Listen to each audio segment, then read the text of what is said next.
सूफियत में बहुत ही सच्ची बातें,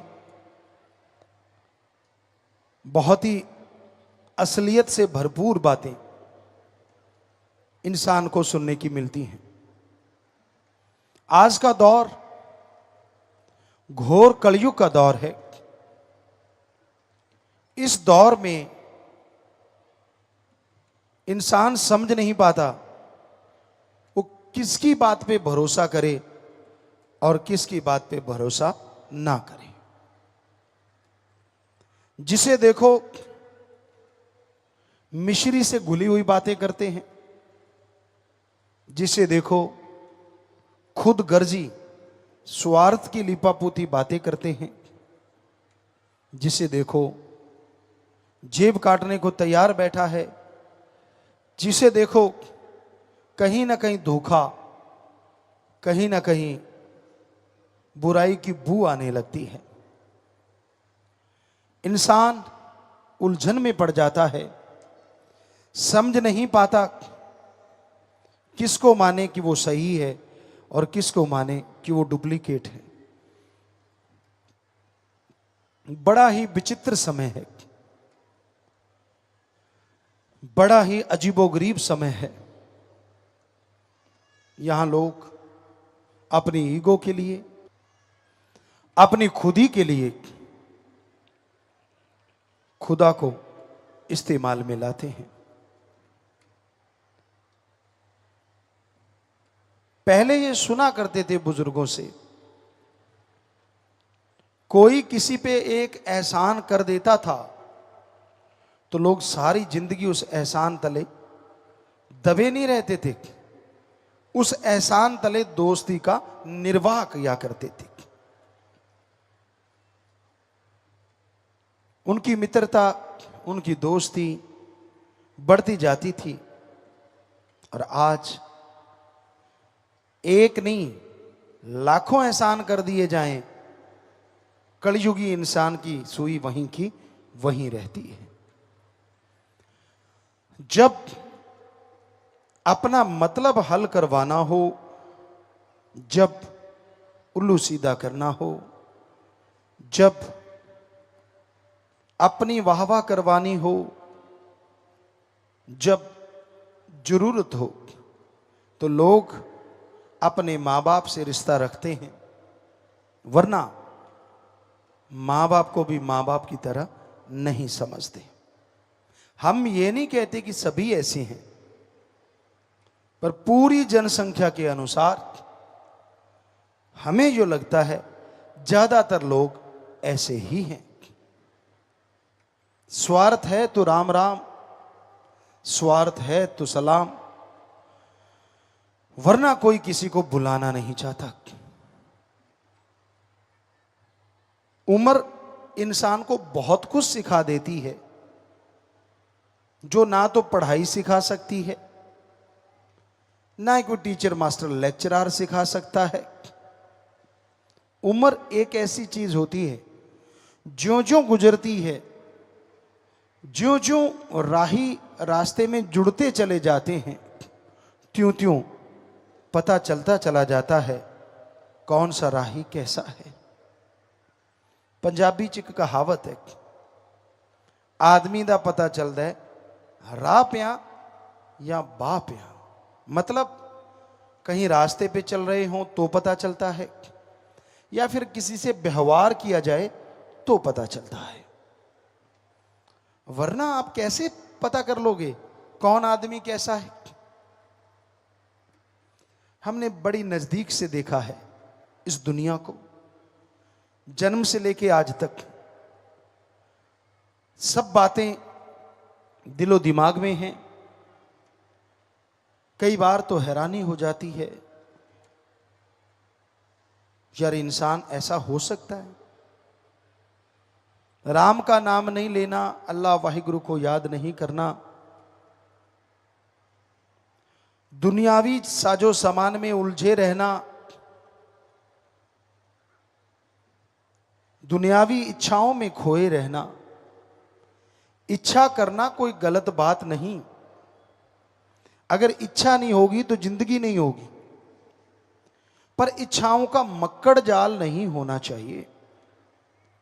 जैसे मकड़ी जाल बुनती है, इस तरह इच्छाओं का जाल मत बुनना। क्योंकि कहते हैं मकड़ी जब जाल बुन लेती है, कई बार ऐसा भी होता है कि उसमें कोई जीव नहीं फंसता, पर खुद ही फंस के सूख जाती है।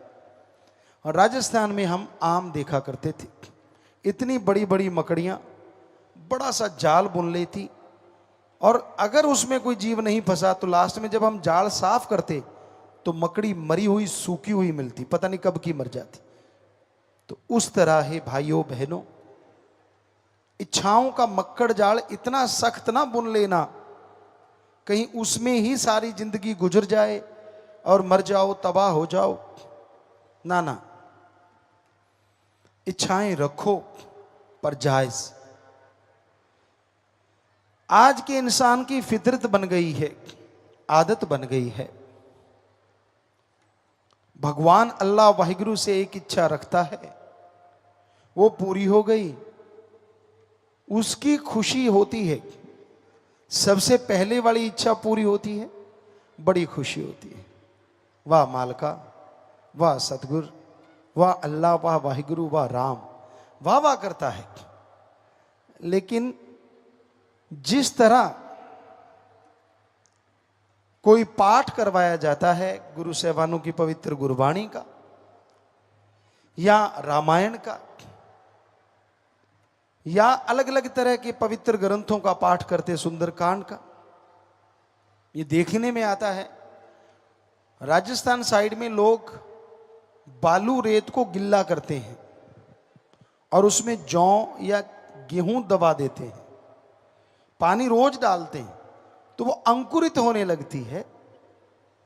उसी तरह इंसान की एक इच्छा पूरी होती नहीं कि काम वासना क्रोध लोभ मोह अहंकार मन माया की वजह से 10 इच्छाएं और अंकुरित होना शुरू हो जाती हैं। 10 इच्छाएं मुंह बाए खड़ी हो जाती हैं और इंसान उन इच्छाओं के चलते अपने अल्लाह वाहिगुरु राम से दूर हो जाता है, गुमराह हो जाता है, भूल जाता है अपनी उस इच्छा को जो एक ही थी, मेरा मौला मिले, सतगुरु अल्लाह राम मिले, भगवान मिले, सम्मान मिले, दो जहान मिले, निज धाम मिले, परमानंद मिले, सब कुछ भुला देता है। यह है इच्छाओं का मक्कड़ जाल। इच्छा कदे बंदे दियां हुंदियां ना पूरियां, सोचदा बथेरा पर रहंदियां अधूरियां। बेपरवाह जी ने बहुत से भजन बनाए हैं, थोड़ा शब्दों का इधर उधर हो सकता है कि इच्छाएं इंसान की तमाम पूरी नहीं होती।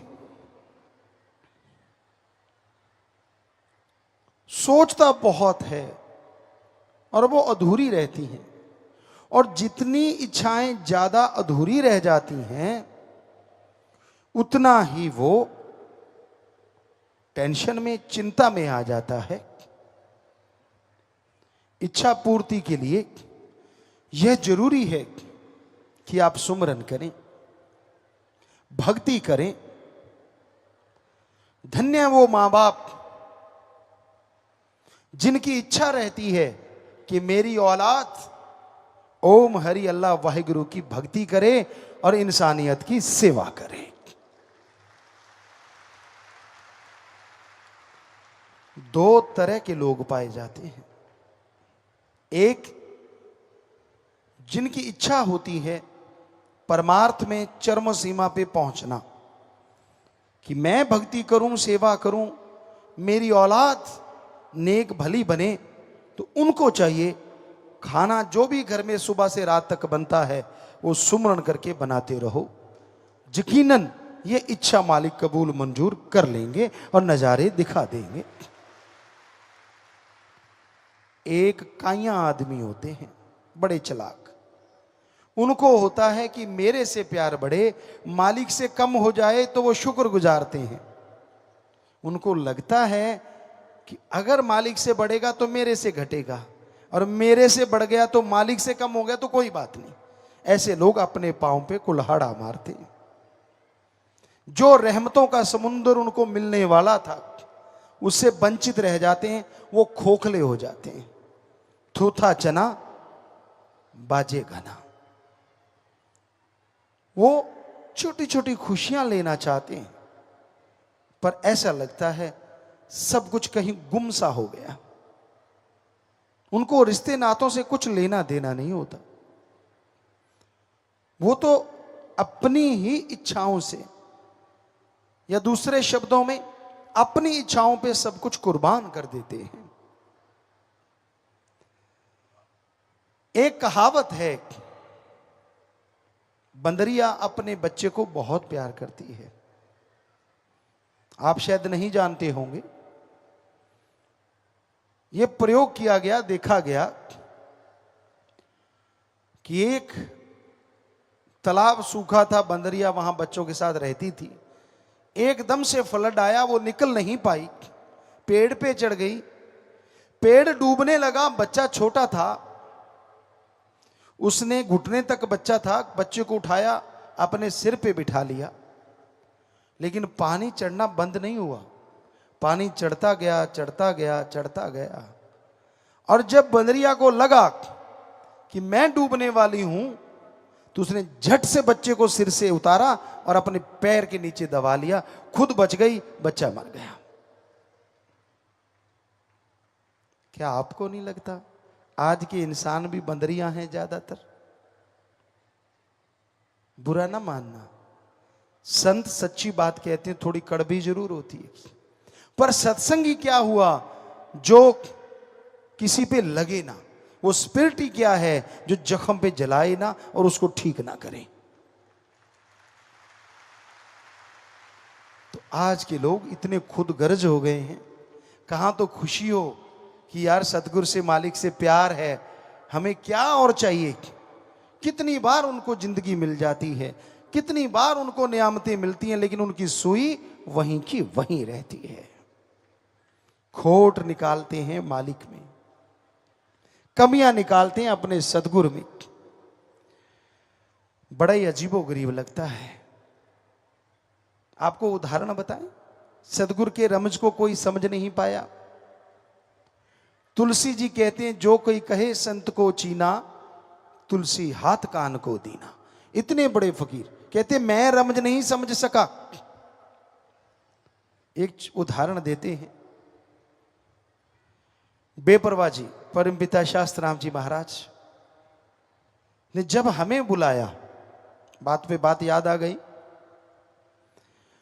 तो हमने वहां बोला कि भाई हम अपने सतगुरु से बेइंतहा मोहब्बत करते हैं। जितने भी आसपास सेवादार थे, अगर परमपिता जी कल को दिन को रात कहेंगे तो आपने रात कहना है, और रात को दिन कहेंगे तो दिन कहना है, किंतु परंतु मत करना। कहते जी ठीक है। पर एक सज्जन हमें कहने लगे कि परमपिता जी कई बार अजीबोगरीब सी बातें कर देते हैं। हमने कहा अच्छा। कहता हाँ। हमने कहा दिखाओ। बेपरवाह जी ने कहा कि भाई लस्सी पीनी है, लस्सी जो बिलोते हैं उसके बाद जो लस्सी रह जाती है, तो हमने कहा भाई ठीक है। बेपरवाह जी ने लस्सी पी ली। अगले दिन कहते बुद्धू तूने लस्सी दे दी, नजला हो गया। परमपिता ये कह के चले गए। वो कहता मैंने कहा था ना, देख हमें कहने लगा, देखो खुद ही लस्सी मांगी परमपिता जी ने। हमने कहा हाँ। कहता अब वो मुझे लड़ रहे हैं कि भी तूने लस्सी क्यों दी, हमें नजला हो गया। हमने कहा मूर्ख, तू क्या समझे सतगुरु की रमज। वो जो तूने तेरे हाथ से लस्सी दी, पत्नी तेरे पहाड़ जैसे कितने कर्म को सतगुरु ने डांट के खत्म कर दिया, अपने पे लेके, अपना नजला लेके खत्म कर दिया। तू क्या जाने। और बेपरवाह जी ने ये बात सुनी, कहने लगे तेरे जैसा मुरीदी नहीं तो मिला हमें। चक्कर तो यही है, जो इतनी रमज समझ सके। तू जो बोला वो सच। सो कईयों को पता ही नहीं होता, पहले तो खुद ऐसे किया था, आज ऐसे कर रहे हैं, तब तो ऐसे था, अब ऐसा है। अरे मत पड़ो अकल के फेर में। सतगुरु अपने वचन को जब चाहे बदल सकता है, भगवान भी उसको नहीं बदल सकता। ये पवित्र ग्रंथों में लिखा हुआ है कि फकीर चाहे तो बदल दे अपने वचन को। कहते हैं भगवान की बांधी गुरु छुड़ाए, पर गुरु की बांधी कौन छुड़ाए।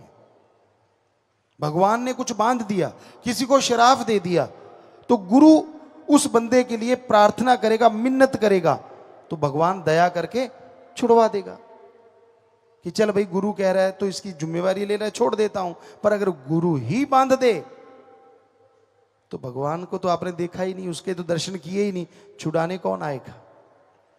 इसलिए हमेशा ध्यान रखिए, उसकी रजा में रहना सीखो, अपनी अकल का दखल ना दिया करो।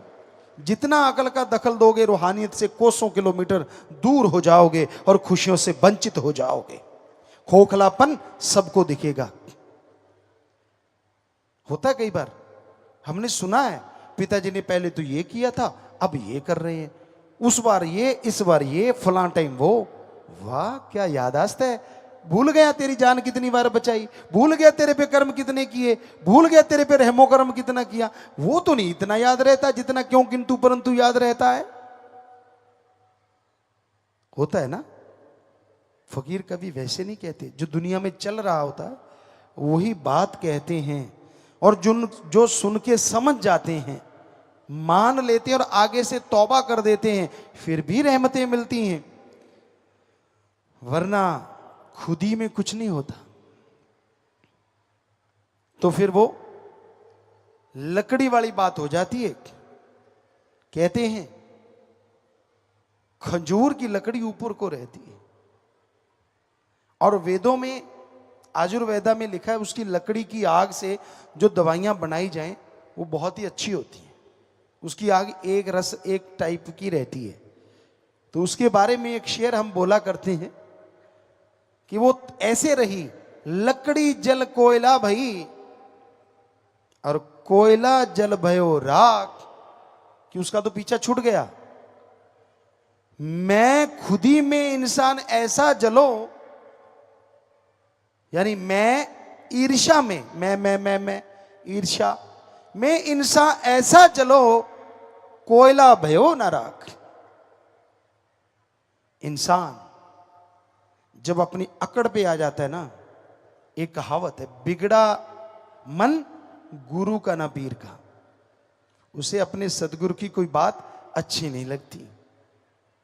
उसमें क्यों, किंतु, परंतु, ये नहीं, वो नहीं, फला नहीं, धिंकड़ नहीं, और अपने आप को वो गुरु से बड़ा बना लेता है।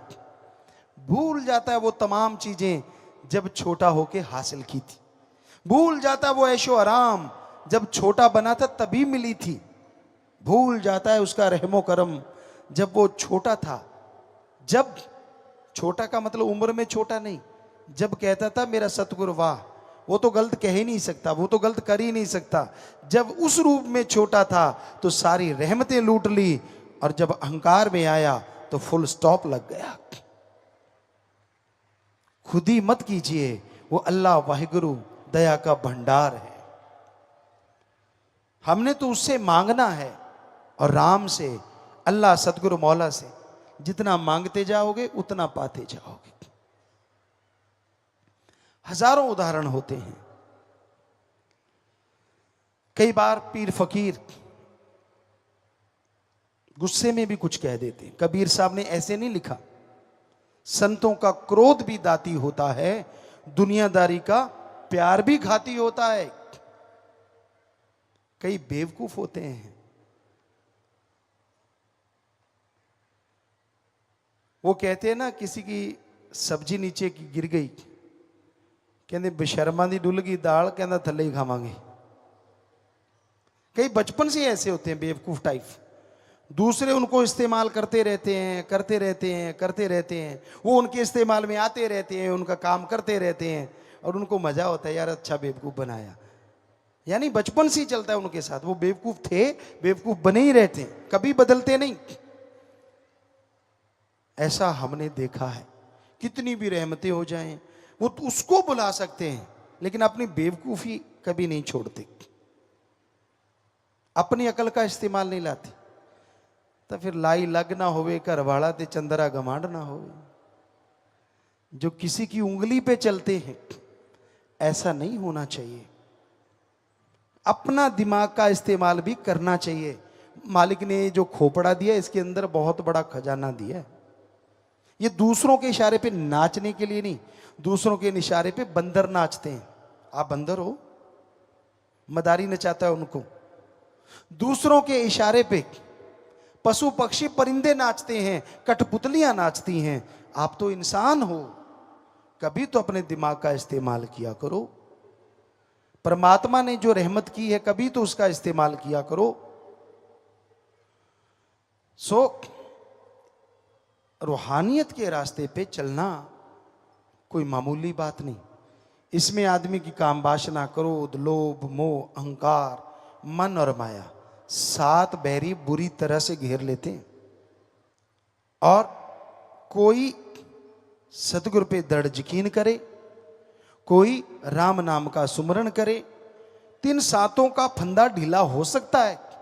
अदरवाइज ये 7 का फंदा इतना टाइट है, इतना कसावट वाला है कि कोई सोच भी नहीं सकता।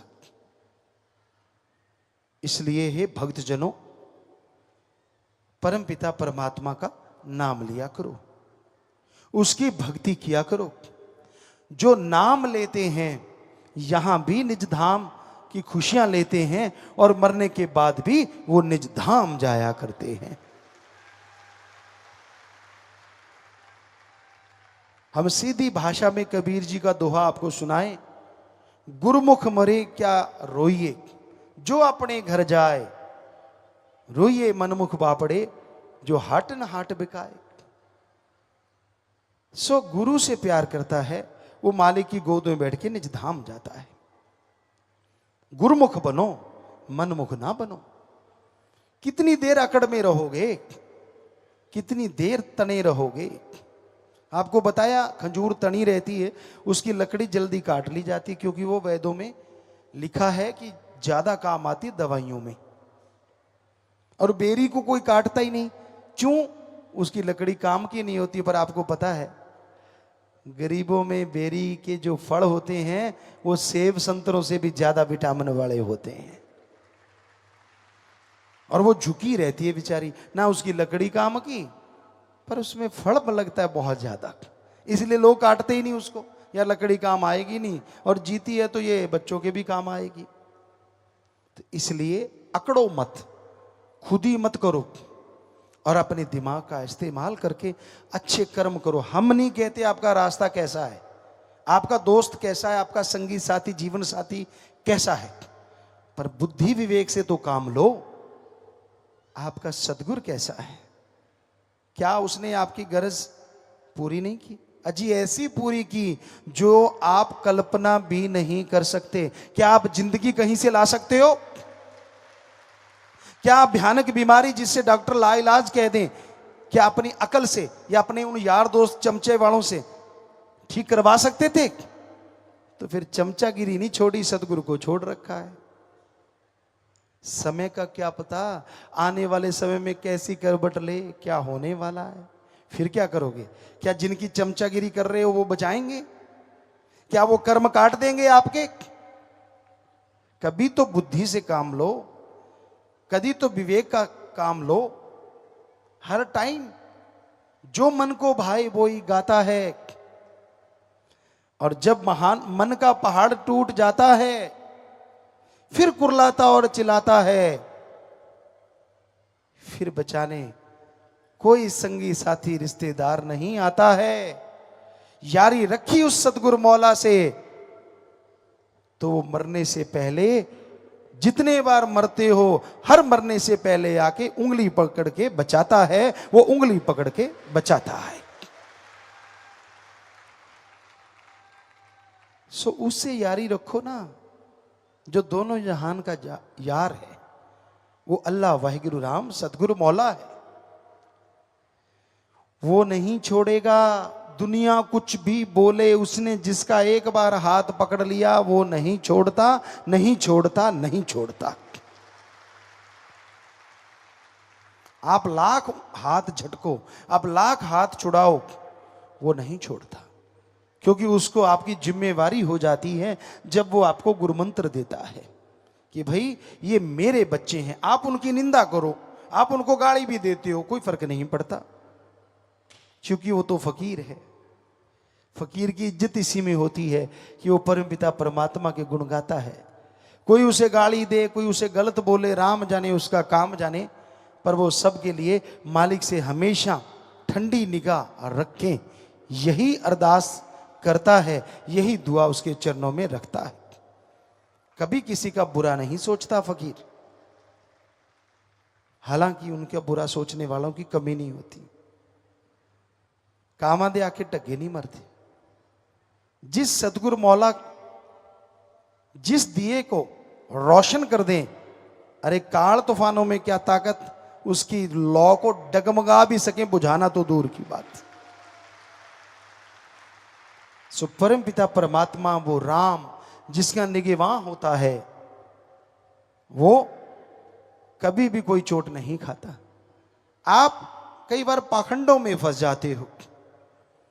अभी आज एक पर्ची आई, पहले भी कुछ पर्चियां आई कि पिताजी हमारे घर के सामने कोई टोना टोटका करता है, हमारे पशुओं की या खाना खाते हैं, उन पंजाबी च कहते खुरलियां दे विच खून दे छिट्टे मिले, हमारे कपड़ों पे खून के छिट्टे मिले, हम चौरस्ते में हमारे घर के पास था, उसमें कोई टूना टामण मिला, क्या करें।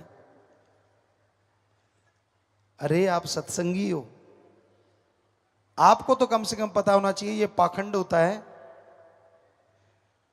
किसी बाज ने किसी पक्षी को झपटा और उसको फाड़ दिया, बाई चांस वो आपके घर से निकल गया, तो नेचुरली वो खून के छींटे ही गिराएगा, अमृत की बूंदे कहां से गिराएगा। वो आपके कपड़ों पे गिर गए, कुछ आपके उस पशुओं के उस जगह पे, कहते नहीं जी रोज आ जाते हैं, और हो सकता है बाज का रास्ता रोज का हो, वो क्या पता, पक्षियों की भी रास्ते होते हैं। आपके घर के सामने कुछ रख दिया, नारा लगा, उठा के फेंक दो, फिर क्या हो गया। जो करेगा सो भरेगा, कबीरा तेरी झोंपड़ी गलकटियन के पास, जो करेगा सो भरेगा, तू क्यों भया उदास, तू तो राम नाम का साथी है, तुझे किस बात का डर। पर कईयों को साइको हो जाता है, साइको दिमाग में बैठ जाता है, अच्छा अब ये रख दिया, अब कुछ होगा, चप्पल उल्टी होगी। इंडिया में जितनी साइंस है इस तरह की, शायद ही पाखंडी साइंस, शायद ही बाहर कहीं हो।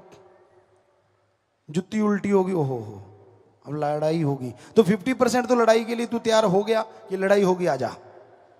अब ढूंढना दूसरा कौन सा है। अगर दूसरे की भी जुत्ती उल्टी होगी तो 50% वो तैयार हो गया 100% काम।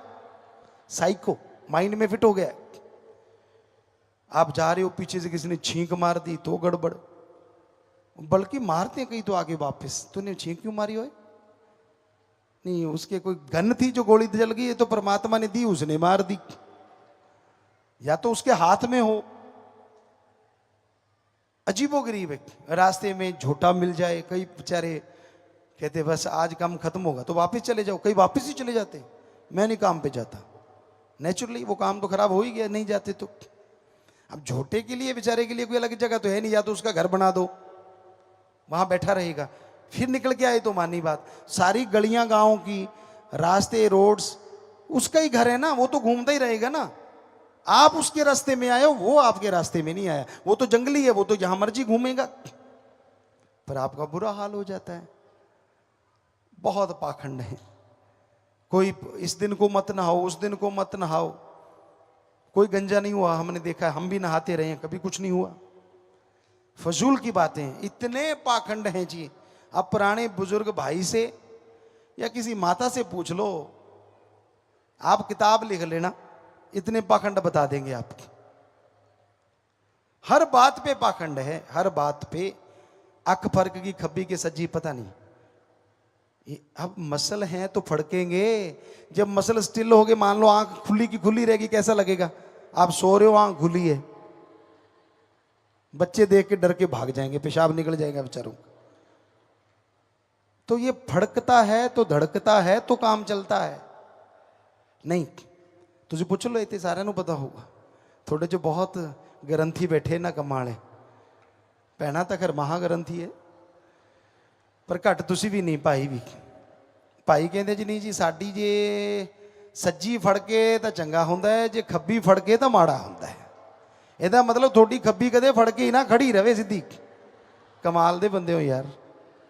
ਔਰ ਭੈਣਾਂ ਦੇ ਉਲਟਾ ਸੌਦਾ ਹੈ, ਇਹਨਾਂ ਦੀ ਜੇ ਖੱਬੀ ਫੜ ਕੇ ਚੰਗੀ ਹੈ ਤੇ ਸੱਜੀ ਫੜ ਕੇ ਮਾੜੀ ਹੈ। ਬਿੱਲੀ ਨਿਕਲ ਕੇ ਭੱਜ ਗਈ, ਹੁਣ ਬਿੱਲੀ ਨੇ ਨਿਕਲਣਾ ਹੀ ਹੈ ਜਦੋਂ ਤੁਸੀਂ घरे खड़का करता, की करे बेचारी। तो इस तरह के इतने पाखंड हैं, इतने ढोंग हैं कि मतलब सच कहते हैं आपको, भाई कोई बुजुर्ग बैठा हो या माता बैठी हो इधर, उससे आप लिख लो तो फिर उस पर व्याख्या करने का मजा आ जाएगा।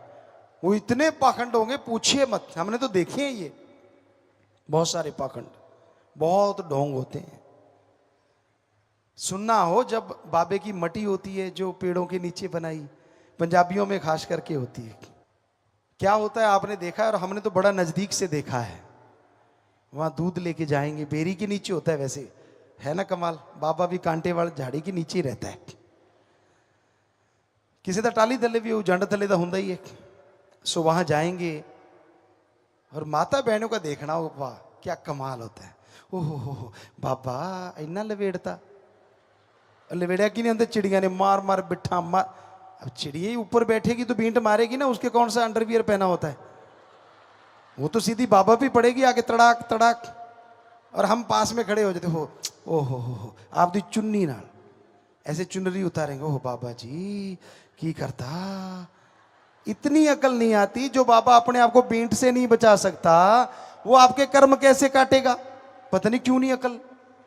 बस उसको साफ करेंगे, हो साफ सूफ करके, कांटे पड़े होते नेचुरली, बेरी की टहनियां सूखी गिरती हैं तो कांटे, उसको साफ करके कई दे कंडा वज भी जाता है, फिर भी बाबे नहीं छड़ दे। साफ सूफ करके कच्ची लस्सी डालेंगे, प्योर दूध कोई नहीं चढ़ाता, दूध 100 ग्राम पानी 500 ग्राम। बाबे ने किहड़ा टोकना है भी काका तू मैनू मिलावटी पिलाई जाना, बाबा जिहो जे तुसी होए जा बाबा, बाबा तो इट्टां दा बने, तुसी फिर भी हड्ड मास दे हो, शर्म नहीं आती। और फिर उसके आगे झुक जाएंगे, बाबा सुख रखियो। कई बार झुगियां दे उत्ते बिठ वजदी भी, लै पुत्त रखती सुख, एक तो नाल ही लै जा जिहड़ी मेरे ते रोज वजदी है। फिर भी अकल नहीं आती भी चलो बज गई तो बज गई, कोई गल नहीं। फिर हम कई बार देखते और हम कह देते देखो देखो देखो आपका बाबा आ गया, और वो माता बहनें, कोई ताई होती, कोई चाची होती, कोई सारे सारे ऐसे थे तब हम जो देखा करते थे। शुरू से हमें ये चीज़ों से अलग था, सतगुरु ने शायद काम लेना था, तो सारे घूम के देखते, पड़क पीछे देखा तो कुत्ता जो दूध चाट रहा है, तप तप तप, और 3-4 होते तो हम सबसे पूछते, चाची ताई ये इनमें से आपके वाला बाबा कौन सा है, ये भूरे वाला, काले वाला या चिट्टा कौन सा है? कहते हट ये कोई बाप है, अरे लस्सी आपने बाबे को दी और कुत्ते पी रहे हैं तो इसका मतलब बाबा ही होगा ना जो पी रहा है। तो बड़ी शर्म तो बहुत देते, पर बहनें नहीं छोड़ती, जिनके घेर अड़ा हो तो अड़ा ही रहता है, कहते इन्हों की पता है। सो ऐसे ऐसे पाखंड हैं समाज में, ऐसे ऐसे ढोंग हैं समाज में। आज के पढ़े लिखे नहीं हटते, इनके अलग तरह के हैं, इनके अजीबोगरीब होते हैं। ये फ़ोन चलाते रहते हैं, उन पे मैसेज करते रहते हैं, और कईयों के मैसेज दिमाग में बैठ जाता है।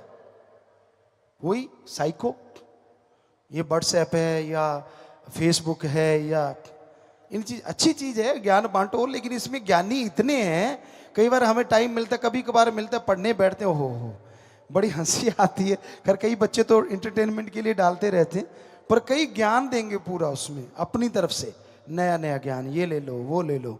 मतलब सत्संग करने की जरूरत नहीं महसूस होती उनका ज्ञान सुन के, और होगा खरड़ ज्ञान, पता ही नहीं होता।